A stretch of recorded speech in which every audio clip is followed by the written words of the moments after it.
Je voulais peut-être vous dire quelques mots à l'issue de ce 7e sommet de la communauté politique européenne et après le conseil informel que nous avons tenu hier entre Européens. Écoutez, d'abord, je suis très heureux de voir cette communauté politique européenne qui avance, qui se structure. Je le disais, c'est le 7e sommet.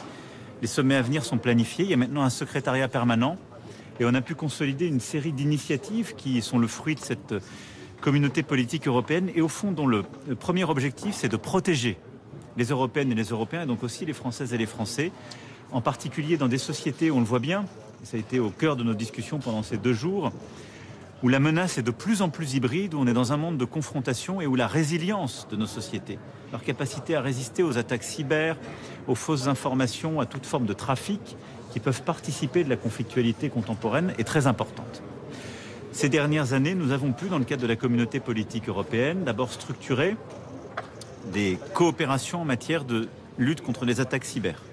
On a créé des centres communs dans les Balkans, on a créé des initiatives communes, une réserve au sens de la mobilisation des compétences entre Européens. Et donc on a structuré cela et on a maintenant d'ailleurs passé le hub que nous avions créé dans les Balkans au statut de hub international avec des moyens qui permettent de lutter contre les attaques cyber. Nous avons également défini des méthodes communes, des coopérations entre membres de la communauté politique européenne pour lutter contre les ingérences étrangères et la désinformation. Et nous avons lancé aujourd'hui, en coprésidence avec la présidente du Conseil italien, Madame Meloni, une initiative de coopération en matière de lutte contre les trafics de drogue. Parce qu'on voit bien qu'on a besoin d'agir au niveau de l'Europe tout entière, du Caucase aux Balkans en passant jusqu'au nord de l'Europe, pour éradiquer véritablement ces trafics de drogue, à la fois parce que ce sont des sujets organisationnels des navires et autres qui y participent, ensuite parce qu'il y a une innovation permanente sur le plan technologique de ceux qui utilisent ces chemins, et enfin parce qu'il y a une innovation aussi en termes de molécules. Et donc on a pris plusieurs initiatives très concrètes, y compris d'ailleurs à l'égard des transporteurs ou des ports européens, qui fera le suivi de du lancement de cette coalition.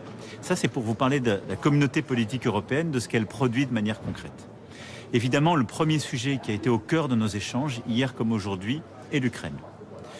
Nous avons réaffirmé, on a pu le faire dans un format plus restreint aussi avec le président Zelensky, notre soutien à l'égard de l'Ukraine, notre volonté de continuer à apporter un soutien concret en matière de défense solaire, en matière de drones, en matière aussi de missiles de longue portée, dans un moment où, vous l'avez vu la semaine dernière, les États-Unis d'Amérique se rapprochent de notre position et affichent un soutien beaucoup plus clair à l'Ukraine et une confiance à l'égard de l'armée ukrainienne et de ses forces de résistance. Et donc en la matière, nous avons réaffirmé ce soutien, ces capacités. Nous avons aussi collectivement travaillé, et nous aboutirons dans 3 semaines sur ce projet, c'est donner de la visibilité financière à l'Ukraine à travers les propositions qui ont été faites par la Commission. Dans le même cadre, afin d'obtenir la paix, parce que c'est notre objectif, nous voulons accroître la pression sur la Russie pour la convaincre de revenir à la table de négociation. C'est le sens du 19e paquet de sanctions qui a été pris par la Commission.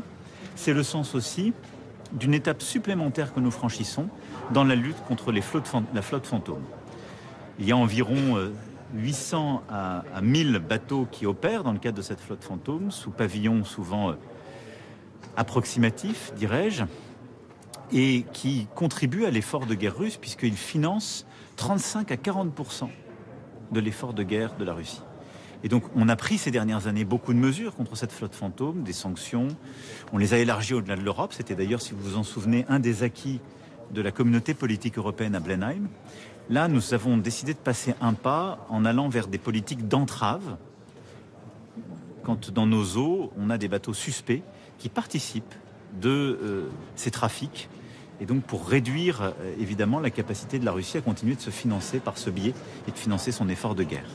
Et donc nous allons continuer là aussi de coopérer de manière très concrète. Dans les prochains jours, nos chefs d'état-major, en coordination avec l'OTAN, dans le cadre de la coalition des volontaires, se réuniront pour bâtir des actions communes dans les prochaines semaines pour avoir cette politique d'entrave à l'égard de la flotte fantôme.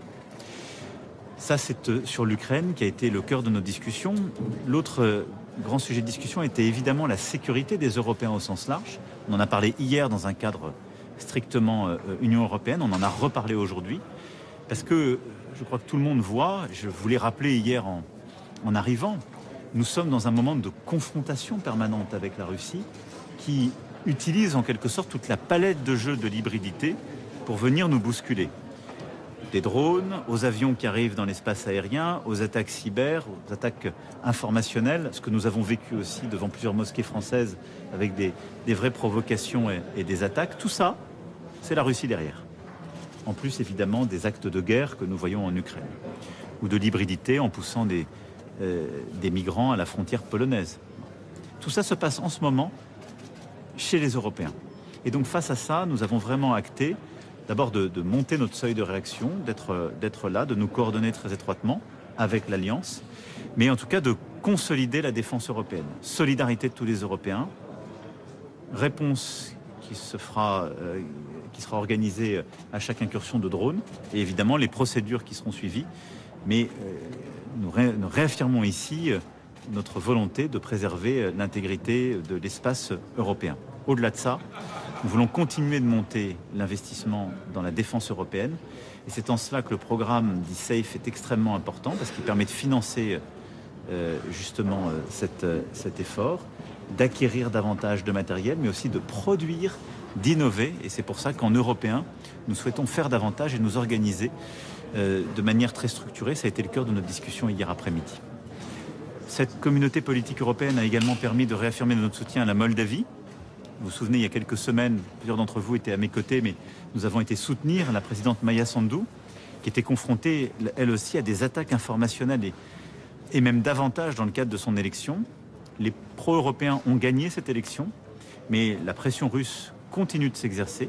Et donc nous avons pu nous réunir pour voir les prochaines étapes, à la fois de l'élargissement de notre Union européenne à la Moldavie, mais également de son soutien face à ces attaques informationnelles et aux déstabilisations. Et puis, évidemment, j'ai pu avoir une série d'échanges bilatéraux à l'occasion de cette communauté politique européenne qui ont permis d'avancer sur l'agenda avec plusieurs pays, mais on pourra le revenir dans le cadre de vos questions. Je veux ici conclure mon propos en vous redisant tout le soutien du peuple français et de la France à l'égard du peuple britannique. En ce jour qui est en plus très symbolique, l'attaque terroriste de Manchester est une nouvelle fois preuve que notre Europe est une victime de cette folie terroriste et de l'antisémitisme. Et je veux redire vraiment au Premier ministre Starmer, au peuple britannique, tout notre soutien, redire aussi à la communauté juive en Grande-Bretagne, mais partout en Europe, l'engagement de tous les dirigeants européens dans cette lutte contre tous les actes antisémites. Évidemment, les attaques terroristes, mais ces actes quels qu'ils soient.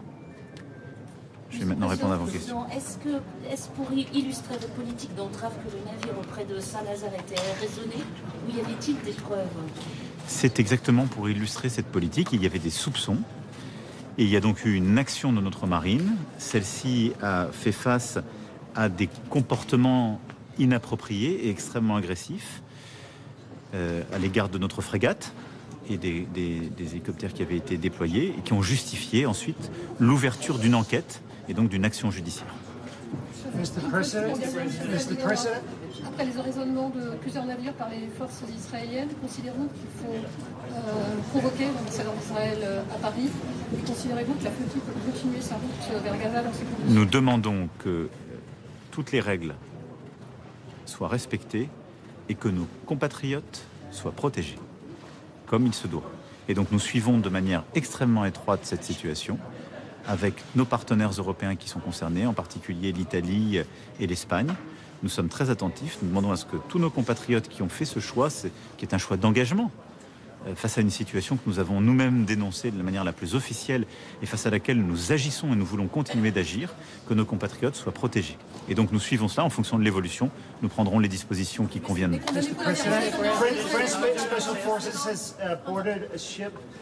Which are considered to be linked to the drone incursions in Denmark. Can you share with us a little bit?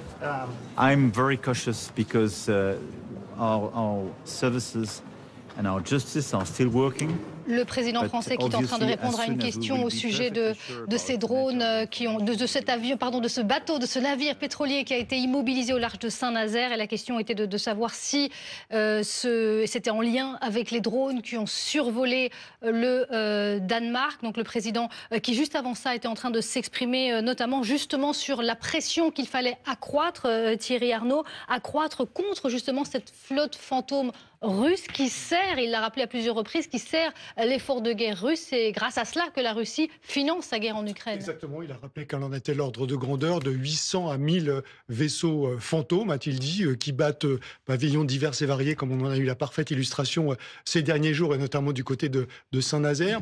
Il finance à hauteur de 30 à 40% l'effort de guerre russe, qui était évidemment absolument considérable. On considère aujourd'hui que la Russie continue d'exporter plus de 7 millions de barils par jour. Et ça représente effectivement une ressource pour elle très importante et d'une manière dont on a la parfaite illustration, je le disais encore une fois, puisque effectivement c'est une façon de contourner les sanctions que d'avoir ces vaisseaux fantômes et de se tourner vers des pays comme la Chine et l'Inde. Vous savez que le bâtiment qui large de Saint-Nazaire était à destination d'Emmanuel Macron.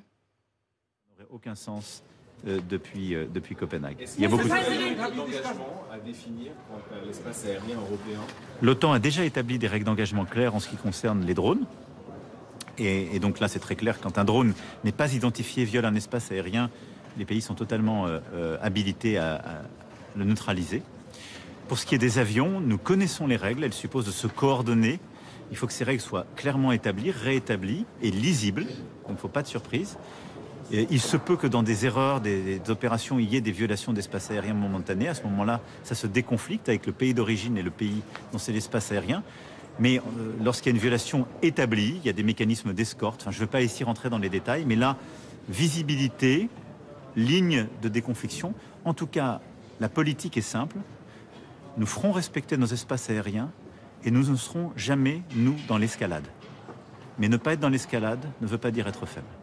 Mr. President, you didn't seem very convinced yesterday on the idea that a drone war should be prioritised.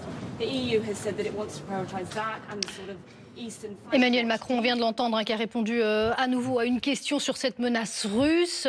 C'est en référence à ce qu'il disait hier, finalement, Thierry Arnaud, lorsqu'il disait que rien n'est exclu en cas de violation de l'espace aérien européen, puisqu'on a vu ces dernières semaines, évidemment, une tension renforcée dans le ciel européen, avec non seulement ces drones au-dessus de pays européens, mais également pour frapper l'Ukraine.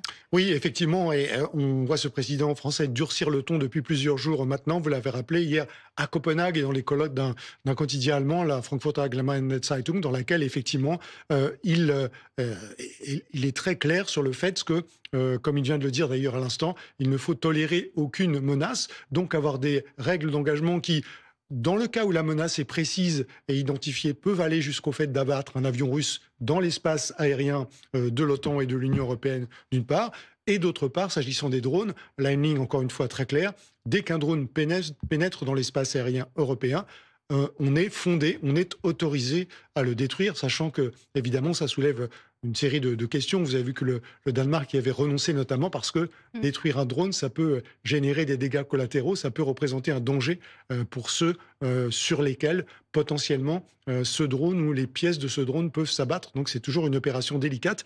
Mais en tout cas, le message est clair, aucune faiblesse vis-à-vis de la Russie. On a été, en gros, suggère-t-il finalement, plutôt naïf, plutôt faible jusqu'à présent, et il faut changer de posture. C'est ça le discours du président de la République depuis plusieurs jours maintenant. Emmanuel Macron qui s'est exprimé aussi un peu plus tôt, Alexis, qui a exprimé son soutien aux Britanniques qui ont été frappés à Manchester par cette attaque terroriste. C'est le mot qu'a utilisé aussi le président français, attaque terroriste devant une synagogue. Et il a d'ailleurs donné son soutien aux Britanniques, mais aux Juifs partout dans le monde, y compris en France, où la sécurité a été renforcée. On va réécouter d'ailleurs Emmanuel Macron. Budget de défense, mais nous sommes tous en train d'augmenter nos budgets, ce sont des responsabilités nationales. Je me félicite qu'on ait une meilleure coordination européenne, et d'ailleurs c'est ce que nous avions lancé avec l'Allemagne lors de nos présidences successives, parce que tout ça vient s'inscrire dans la boussole stratégique. Rappelez-vous que nous avions coordonné à travers nos deux présidences et qui a défini les grands concepts, les grandes menaces à horizon 2030. Et donc là on met ensemble des capacités nouvelles d'endettement qui viennent abonder les achats nationaux. Je suis très favorable à ce que nous ayons plus de programmes capacitaires en européen. Et lors des débats que nous aurons sur le budget européen, il est très clair que la défense et la sécurité devront être au cœur de nos nouvelles priorités. On a besoin d'une Europe qui investisse beaucoup plus dans ses capacités communes de défense et dans ses innovations. Ce que j'ai dit, par exemple, sur les systèmes d'early warning ou de drones, on a des capacités qui existent. Si on veut passer à l'échelle, il faut un budget européen. En matière spatiale, en matière cyber, en matière aussi maritime, qui sont les nouveaux espaces de conflictualité, il faut une politique européenne plus forte. Donc la réponse est oui. Et peut-être... Sur l'utilisation des savoirs russes, le principe qui est acté maintenant, ce sont les modalités à définir. Alors, je redis ici de manière très claire, nous respecterons le droit international, parce qu'il en va de la crédibilité des Européens et de l'attractivité de l'Europe. Et le Premier ministre belge a totalement raison de rappeler toujours ces règles-là. L'Europe, ce n'est pas un continent où on peut d'un seul coup prendre possession des avoirs d'une banque centrale ou de qui que ce soit. On respecte la loi internationale. Par contre, ces actifs gelés feront partie de la solution à la fin de cette guerre, parce que la Russie aura créé beaucoup de dommages et créé beaucoup de coûts pour tout le monde. Ce qui est proposé par la Commission, c'est une innovation, si je puis dire, juridico-financière, qui permet de donner de la visibilité à l'Ukraine en respectant le droit international et ses règles, et en ayant une garantie ou du budget de l'Union ou des États membres. Ce sont des techniques qui sont à discuter. Et donc c'est ces techniques sur lesquelles on va travailler dans les semaines à venir.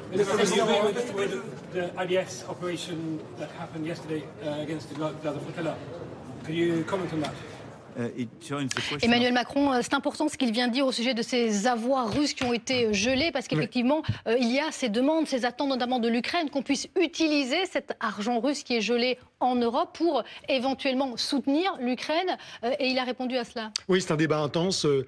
Entre 100 et 150 milliards d'euros gelés à Bruxelles, on estime qu'il y en a bien davantage au total des avoirs russes gelés. Et le principe qui a été retenu jusqu'à présent, et c'est la raison pour laquelle le président évoque le droit international, c'est de dire que le droit international interdit de toucher au capital. En revanche, dans la mesure où cet argent est placé et qu'il génère des intérêts, ce que cet argent rapporte, on peut l'utiliser et le mettre au service de l'Ukraine. La question qui est posée depuis plusieurs mois maintenant avec de plus en plus d'intensité, c'est qu'est-ce qu'on peut faire pour aller plus loin ?